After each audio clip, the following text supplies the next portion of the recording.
All right, it is my pleasure to hand the floor over to our instructor for the day, who's going to hop up on Spotlight any second now. There she is. All right, Asha is a doctoral candidate, didn't say student, candidate in special education and clinical sciences at the University of Oregon. Her research focuses on policies and practices that influence the abilities of families with children with disabilities, with underprivileged and marginalized communities to attain adequate access and use of services in early childhood. So Asha, just so you know, the second largest contingent of people in this room behind all our Jamaicans is people interested in disability. So yes, so I'm saying that out because there are at least two people in this room who need to be quickly writing to Asha and be like, hey girl, hey. Okay, so I'm handing the floor over to Asha, who will be your instructor for the day. So, first update, it's humble brag also. This week has been great for me because I transitioned from being PhD candidate to PhD, actually. I defended my dissertation yesterday. So I haven't updated Nanette yet.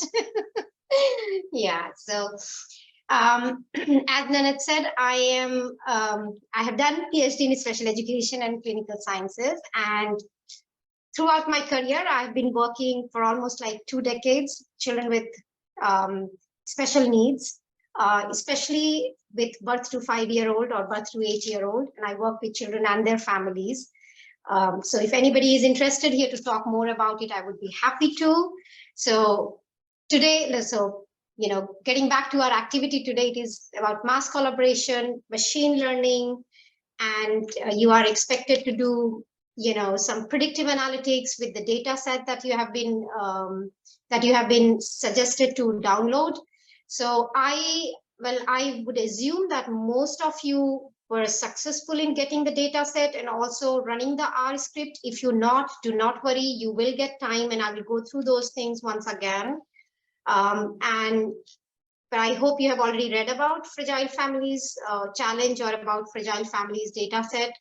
And you will see that in your data set, there are 6 outcomes. And all those outcomes are on this slide. It is child grade, point average, child grade, household eviction, material hardship, layoff, caregiver participation. You are going to work with, not with all of these 6 outcomes. You just have to pick one outcome and then you have to see, what sort of predictive model you would like to build and what other variables you already got in the data set, which would you would like to use in your in the models. But you can just choose one of these and work with that. So today's objective is to practice converting raw survey data to a suitable format, practice creating machine learning for predictive modeling, and experience the common task method. So I did go through data access, all the steps involved in it when we met on Monday.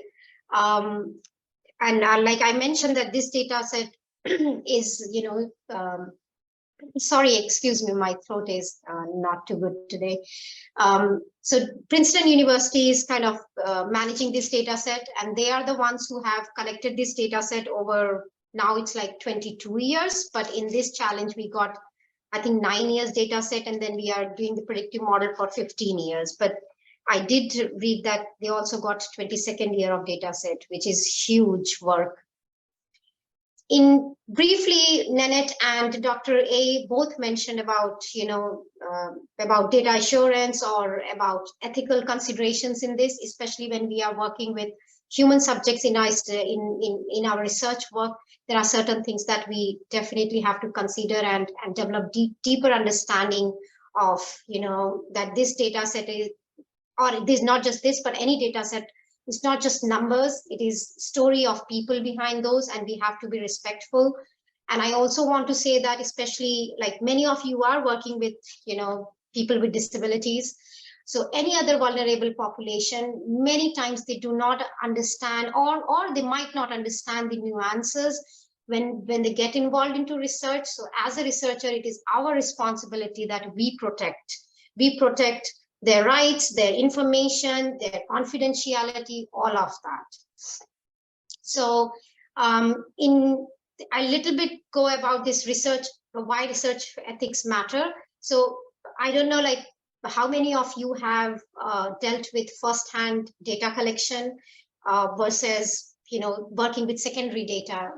Often people who work with secondary data, they do not go through all this process of institutional review board or taking consent or seeking consent from research participants. But those who are into data collection process, they have to go through institutional review board. And if you're not familiar with institutional review board, every university that's involving in research work, they usually have their own department, which is usually called institutional review board. And before you start anything about your research, you do your proposal, and in there you mention about how you are collecting the data, who are your research participants, why you are collecting, what would you collect, how long, where you are going to store that data, how would you maintain confidentiality. All of that you mention in that review application, which goes, and however long it takes, every university has got its own process, or every research institute got its own process. And once you have gone through that, they might ask you more questions on that if anything is not clear. So before you start your data collection, review board need to look at what you're going to do, why you are doing this research, all of that. The second thing is voluntary participation. Even in fragile families data set, like it is human subject, vulnerable population, everybody, it is voluntary participation. Nobody can be forced to participate in research. So they all must have gone through informed consent seeking process, and they have voluntarily participated in this study. So we have to be very respectful about that when people are giving their time and life stories, it is so important. And if they do not, we will not have data, we will not have research. Confidentiality, like I said, that especially when I work with children with special needs, especially babies, I work with birth to 3, and they do not have voice of their own. It's very important that I, as a researcher, I feel I have utmost responsibility to maintain confidentiality, whether it is a 3-month-old baby or I'm dealing with their parent who is 30 or 40 or 50-year-old. Doesn't matter what age group I'm dealing with. Anonymity, depending on the research, if you are interviewing somebody, there is no anonymity in it, but confidentiality is always there. Sometimes you ask for survey data where it could be anonymous. People don't have to provide their details to, whoever wants to participate in the study. So that's the difference between confidentiality and anonymity. Ethical failures happen. We all have heard stories. You have some public data set available, put few other bits, other data set together, and you would be able to sometimes, you will be surprised. There are many stories where people have been able to locate. For example, if in your population or in your research population, if there is, or your research participant, there is like one, you are studying a specific area, there is one person who is maybe, American African origin. And if you put few more other bits about zip code, about, ethnicity and race and age, somebody can put all those things together and you can easily recognize. So we have to be very, very careful with, how we are handling, who we are sharing, where are we storing, how long are we storing our data set. So that brings me to the activity, what we are going to do today. So first of all, if you haven't got the data set, please reach out to me. And after I go through these slides, I'm also going to share the participants sheet on the website, which I hope you all have looked at it. All you need today is just the participant sheet. So if you have any questions, go through that step by step, follow all the instructions written in it. And in there, like I will show you once again where you can find the data set in case you haven't got it. So to start with 1 hour in groups, just prepare a data file for analysis. Before you do any coding, spend at least 5 minutes discussing your plans as a group. And I would highly recommend, if you have not, either you have not run the R script to clean your data set, or you haven't got the data set, and if you have received some instructions from Princeton, please go through this process. It's a huge learning process. It's great. So go through all this, run your R script and see. And in there was a file about missing data, which I really liked. That is just about, having information and knowledge, because so many times in classroom exercises, you get very nice and clean data set, but in real life, your data set really, scares you when you come across. It's a good process to go through: downloading, obtaining, cleaning, all of that. So do that in your first 1 hour. And here it's just mentioned, like, if you're not happy with your prepared data file, we recommend using the clean file that we provide in the folder. So if you feel that you are hard pressed with time, you're running out of time, feel free to use that data set, but I would still say that go through this process.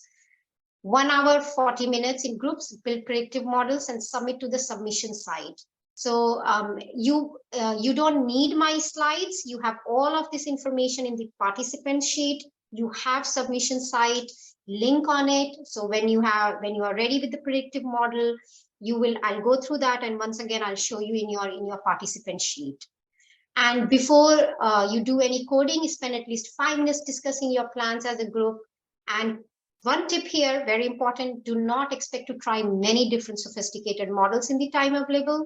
A good approach would be to focus on just one outcome of interest and try models of increasing complexity after successfully submitting a basic linear model to the leaderboard. So start with a simple one, maybe with few variables where you can find some reason why this variable would predict the outcome that you have chosen. Just with your own life experience, if you can find literature quickly, that would be even brilliant. And after you have done that, so more on submission, how to submit, all of that information is in the participant sheet. From Matthew Salganic, there is a blog which will take you step by step how to prepare your file, how to submit it on the leaderboard, all of that. And there is just one more instruction about it, that when you are ready with your folder, the naming convention for it, so that when I go on the leaderboard, I should be able to recognize that which one is your submission. So that is also in the participant sheet. All you have to do is put SICSS-HM 2023 and your breakout room name or your group name. And then at the end, we expect you to kind of just prepare 5 minutes and reflect in your small group, and what are you taking away from this activity. And then there will be 15-minute whole group debrief. That would be later in the day, so you can see the schedule when it is happening. You will have ample time and break in between to do all of this. And when it's time for debriefing, there are some questions to help you how what we would like you to present in your debriefing. Something doesn't work, doesn't happen, absolutely fine. I was in Summer Institute last year. Sometimes things that I couldn't do during the institute hour, whatever was given to a simple task, I did it in the evening or next day, especially with predictive models or text analysis or all of this machine learning stuff. Sometimes it's just I get panicked when I'm doing time targeted stuff. So don't worry about all of that, but go through these questions. If you cannot include all of these questions, that's also absolutely fine. Maybe just pick 3 or 4 questions out of these, 2 questions out of these to prepare your debriefing. But anything that you would bring to the larger group would be wonderful. This is the sheet you all are going to be going over, the sheets you all go over daily. All right, so everybody can see that. So we've dropped that in the chat box. It's also on our website. Did you want to comment on that before we send them off? I just wanted to quickly go through the participant sheet as well, because there are a few instructions on it that we haven't covered. Okay, all right, let's go ahead and screen share that, Maddie, please. You can scroll down to resources straight away and submission somewhere. Yeah, just here. So there is a section resources section here, and you will see, everything you got here. There's a blog post here, and just underneath we got this naming convention. And in here, this submission site, if you click, it's a link. When you click on it, it will take you to the submission site, and some tips about data preparation where you will, I was mentioning about missing data and all, you will find there. If you can scroll down further, and here under extra materials, you can stop here, extra materials for the exercise. We have example prepared data.csv. That's the clean data. You all got access to it. And important to remember is, once you are done with this data set, do not hold it on your personal computers. Do not share with anyone, and please delete it. And that's all I wanted to share on the participant sheet. And I'll see you in your, in your breakout rooms, maybe after 30 minutes or so. Okay, everybody, the breakout rooms are open. The TAs are there to support you. And again, this is starting a little late, but we give you more than enough time. So please go ahead and head to your rooms. I've dropped those again in the chat box. Our rooms today are all foods from Ghana. And I know there's gonna be some people who are gonna challenge me on jollof rice. So the all foods from Ghana, and that's in honor of the provost at Howard and Amy actually too. Please head to your rooms. Room Fufu, jollof rice, red, kelewele, I love saying that, tuozafi, banku, and shoko. There's an extra room, shoko. Please head to your rooms. I have a quick question, Asha, if that's okay. Yeah. So I saw that there's like an R script for the cleaned data, but I don't see one for like the sort of like original, like more messy data set. Are we working on the premise that we should be like building the code to clean that ourselves? No, actually, when you downloaded the data set as per the instructions from the Princeton University, and if you have downloaded the right data set, the version 5 in it, then the script should work with it flawlessly, because it is meant for that particular data set that we need for today's activity. Okay, so the clean data set or the original data set? Original data set that you would download when you register on OPR website. Okay. So down the data set that you get from there, the R script that we have provided should work with it in order to create that clean data set that we already got. I have gone through that activity and I got that clean data set just in case you are stuck with it or you cannot get the data set for some reason. Okay, thank you so much. Thanks, everybody. Great question, Rebecca. Leadership. Head to your rooms, folks, unless you have questions. I have a question, Asha. It does so well, and then Rashid has a question. Go ahead.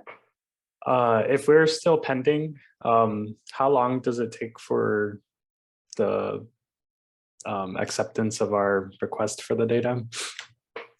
It depends on when the admin would look at your request. If you have just registered, let's say, they take 1 or 2 days, but they did tell me that they would take it on priority. So it literally depends when admin has seen, because manually they are going to approve it. And please know, as long as one person has the data in your group, you're good. Okay. All right. Thank you. Any more questions? Yeah, I have a comment. Is for you, Nanette.